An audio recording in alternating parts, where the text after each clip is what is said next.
Que renferme le business de la décoration, en particulier en cette période festive? Nous tenterons de répondre à cette question dans cette édition. Les chiffres de la Covid-19 ont connu un regain en Côte d'Ivoire, en ce qui concerne notamment le nombre de cas diagnostiqués, avec une hausse enregistrée au cours de ces 2 dernières semaines. Bonsoir, merci de suivre le 19h sur RTI 2. Plus d'une centaine d'enfants issus de couches défavorisées ont reçu des cadeaux à quelques jours de la fête de Noël. C'est un don de l'Association des francophones pour le développement et la paix qui entend ainsi contribuer à l'épanouissement des enfants vulnérables, même à l'occasion de la fête de Noël. La cérémonie s'est déroulée à l'Institut ivoirien des aveugles. Georgette Ido, Joël Gossé.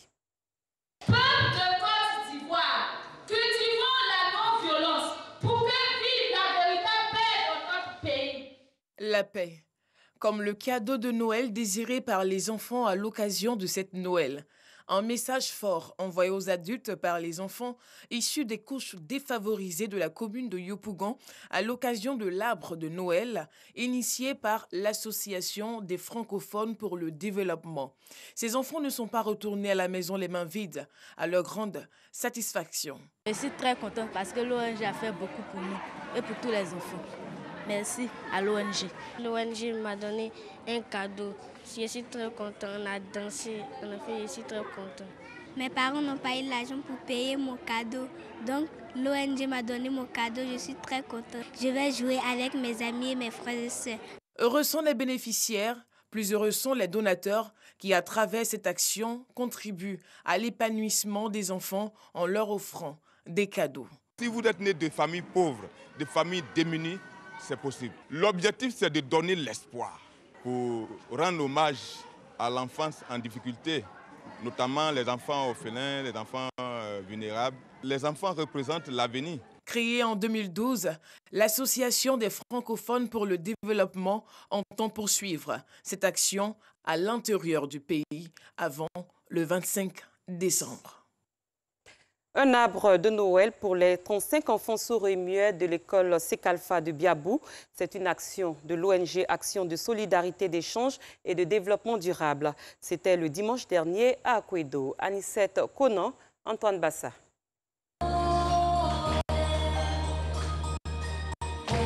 Un Père Noël en vert dans les couleurs de l'événement pour impliquer les enfants dans la protection de l'environnement en cette période de fête. Un arbre de Noël un peu particulier, un arbre de Noël en verre pour les élèves de l'école Sekalfa d'Abobo. L'initiative est de l'association Action de solidarité, d'échange et de développement durable. Des enfants handicapés, mais en même temps leur apprendre les rudiments de la propriété, de la gestion des ordures ménagères. Je suis très heureuse d'avoir reçu ce cadeau. Je souhaite joyeux Noël à tous les enfants du monde. Moment de gaieté et de bonheur pour la présidente internationale de cette association qui, en plus des cadeaux, a offert des appareils auditifs aux enfants malentendants de l'école. Avec la deuxième vague de la Covid-19 qui fait de nombreuses victimes en Europe, le président national est revenu sur l'importance de la sensibilisation. C'est un sujet d'actualité que nos pays voisins sont en état d'alerte. Nous ne serons pas sûrement à l'abri de cette situation. Il faut qu'on prépare donc l'opinion. Donc nous avons entrepris de remettre au goût du jour les mesures barrières. Azoded a pour mission de soutenir moralement et financièrement les populations les plus défavorisées, en particulier les femmes et les enfants. Au-delà de son aspect religieux, la fête de Noël revêt un aspect commercial, notamment en ce qui concerne le secteur de la décoration. En cette période de fête, les décorateurs ont vu le chiffre d'affaires augmenter. Le business de la décoration devient dès lors l'une des activités les plus rentables en ce moment. Notre reporter Georgette Ido est allée à la rencontre de 2 décoratrices. Son reportage est commenté par Antoine Bassa. Marina Koné est architecte, spécialisée dans la décoration. Son terrain de prédilection, les grandes surfaces, les entreprises et les maisons. Ce matin, elle se rend au supermarché pour le choix de matériel de décoration pour une maison de 5 pièces. Je veux des guirlandes aux boules blanches. Je préfère la lumière blanche. C'est l'idéal. C'est combien ça? Ces fauteuils sont bleus. Soit je pars sur cette déco, soit je pars sur le blanc argent. Pour embellir la maison de sa cliente à l'occasion de la fête de Noël, Marina ne fait pas les choix au hasard. C'est un cerf. Il fait partie de l'histoire de la Noël. Il est beaucoup prisé et puis dans la déco, ça fait joli. Répondre aux exigences de sa clientèle en vue de maintenir ses marchés, c'est l'une des priorités de Marina. Elle fait donc le tour de plusieurs espaces commerciaux pour trouver les assortiments de sapins qui feront le déclic. On n'a pas trouvé le sapin. Je suis en train de faire toutes les boutiques. Je n'arrive pas à trouver son sapin. Il me faut obligatoirement trouver un sapin pour satisfaire ma cliente en fait. Retour au domicile de la cliente. Marina ne pourra pas monter le sapin le même jour. Pour cause, il manque certains matériels. Le lendemain matin, dès les premières heures, Marina est présente au domicile de sa cliente pour la finition. Ça m'a pris 2 jours pour monter ce sapin parce que, bien évidemment, je n'avais pas tout le matériel. Et puis, j'avais été rappelé quelque part où j'avais monté le sapin et les guirlandes ne marchaient pas. Il fallait aller gérer tout ça en fait. Alors, je reviens aujourd'hui parce que quand j'ai monté le sapin la dernière fois, la dame n'était pas là. Bon, aujourd'hui, je viens voir, est-ce qu'elle a aimé son sapin? Est-ce que c'est bon? Cette fois, le travail est terminé. Le sapin de Noël est prêt. Satisfaction totale de la cliente ainsi que de ses enfants. À vrai dire, le sapin, il est très original. Je n'avais jamais vu un sapin avec des perles. Vraiment, c'est original, j'ai vraiment aimé. Bon, comme on dit, la Noël, c'est pour les enfants. Je l'ai fait pour les filles. Bon, j'espère qu'elles sont satisfaites aussi à leur niveau. Je suis très contente parce que ça me plaît beaucoup. Notre mère a fait ce sapin qui me plaît vraiment beaucoup parce qu'il représente les couleurs de Noël, le rouge, le vert et le blanc avec des paillettes et des séquins. Pour avoir un sapin de cette taille garni de tous ces ornements, il faut débourser au moins 400 000 francs CFA. La fête de Noël, au-delà de son aspect religieux, revêt un aspect commercial, un moment de bonnes affaires pour les décorateurs. Mais cette année, la Covid-19 a aussi impacté l'activité. En termes de chiffre d'affaires, pour cette année, je totalise 8 millions, sinon 10. Parce que le Covid, malheureusement, a créé des problèmes.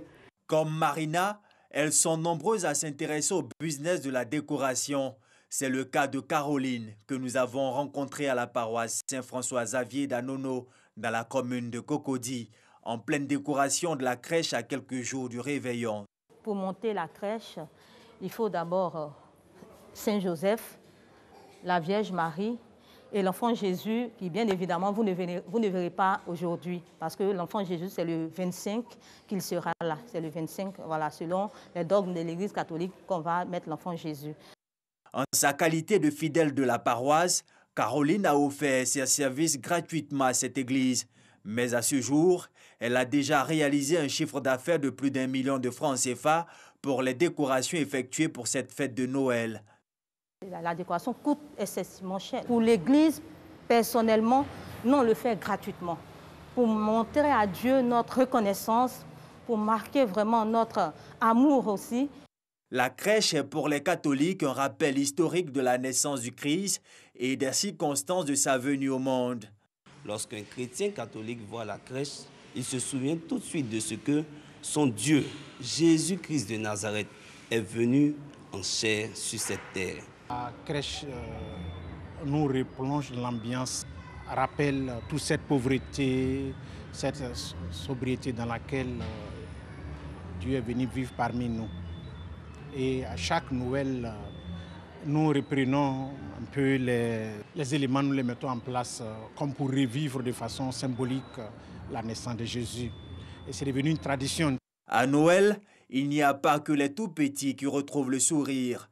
La magie de la Noël opère également pour certains adultes, tels que les décorateurs qui se frottent les mains avec l'arrivée du petit Jésus.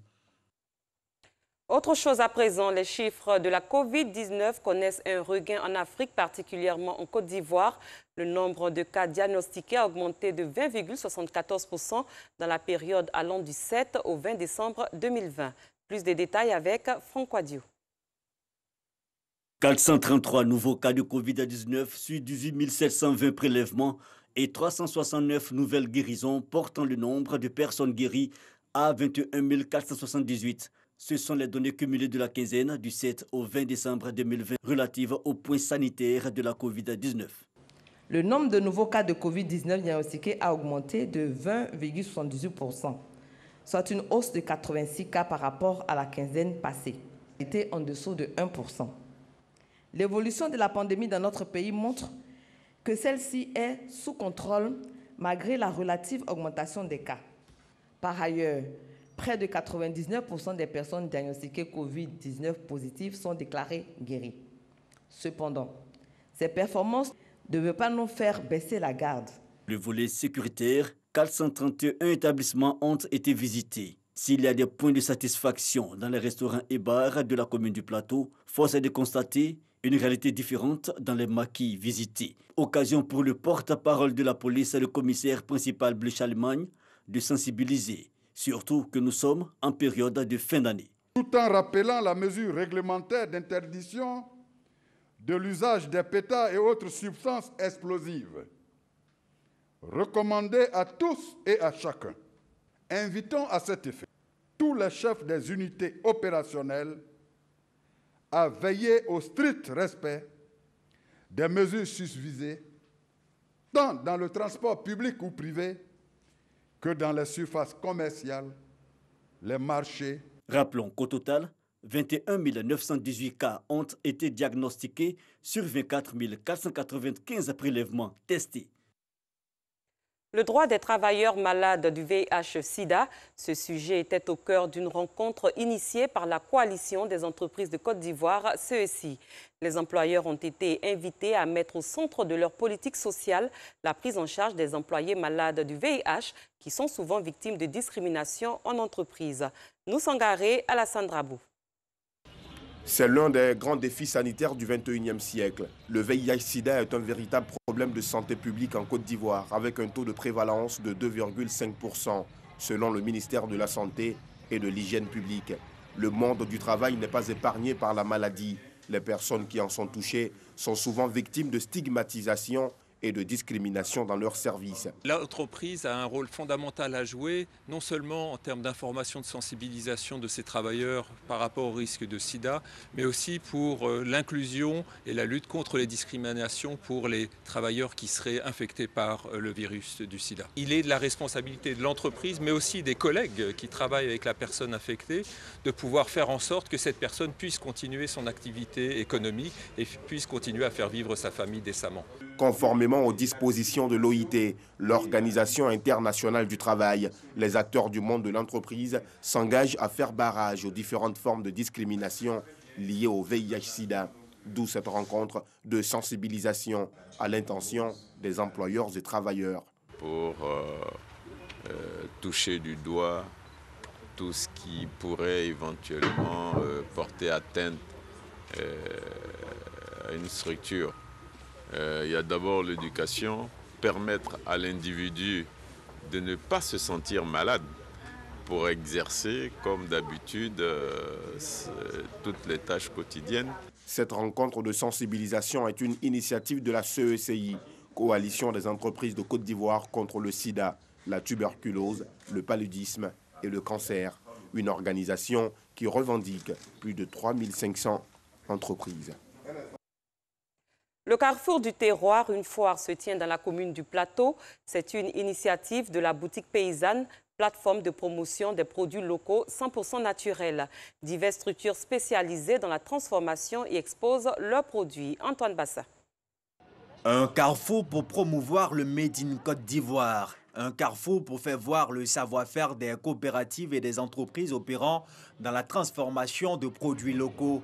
Nous sommes au Carrefour du Terroir, en plein cœur de la commune des affaires, le Plateau. Du cosmétique à l'agroalimentaire en passant par le textile et l'artisanat, le Carrefour du Terroir expose le potentiel de la Côte d'Ivoire. L'initiative est de la boutique paysanne. Au Carrefour du Terroir, pour faire connaître à l'opinion publique, à la population ivoirienne, mais à tous ceux qui vivent en Côte d'Ivoire, le potentiel en matière de transformation agricole, surtout qui sont de qualité, mais qui sont transformés par des entreprises agricoles ivoiriennes. Venus des 4 coins du pays, les coopératives et les entreprises présentes à ce carrefour y exposent des médicis, des produits 100% naturels. On propose des produits locaux, voilà, des produits 100% naturels. Tous mes produits sont faits à base de safou. Nous avons les assaisonnements, nous avons la liqueur de safou, nous avons les poudres de safou, la pommade, les savons et bien d'autres produits. C'est vraiment une bonne chose de pouvoir permettre aux entrepreneurs que nous sommes de donner l'opportunité à la population tout entière de connaître ce que nous faisons. On a le cacao, sinon le produit à portée des mains. Pourquoi ne pas innover dans cette approche de consommation et la vulgariser pour que l'Ivoirien sache que les fèves de cacao peuvent être consommées en apéro, en encas. On peut les consommer comme des arachides. Créée en 2017, la boutique paysanne veut par ses différentes initiatives promouvoir les produits locaux et donner de la visibilité à ces groupements parfois oubliés. Avant de poursuivre, sachez que le prix du kilogramme du cacao est fixé à 550 francs CFA. La campagne débute le 28 décembre prochain. L'information a été donnée ce mercredi lors d'un conseil des ministres. À l'étranger, au terme de ces 2 mandats, le président du Niger ne peut pas se représenter le 27 décembre 2020. Ils seront 30 à briguer sa succession. Parmi eux, Mohamed Bazoum sera le candidat du parti au pouvoir, le Parti nigérien pour la démocratie et le socialisme, PNDS. Le Haut-Commissariat des Nations Unies aux droits de l'homme s'est dit profondément alarmé mercredi par la violence en Centrafrique qui présente de sérieux risques pour la sécurité des civils et l'exercice du droit de vote, quelques jours avant la présidentielle et les législatives. Cette édition est terminée. Merci d'avoir été des nôtres. Très bonne soirée. À demain pour une autre édition de 19h.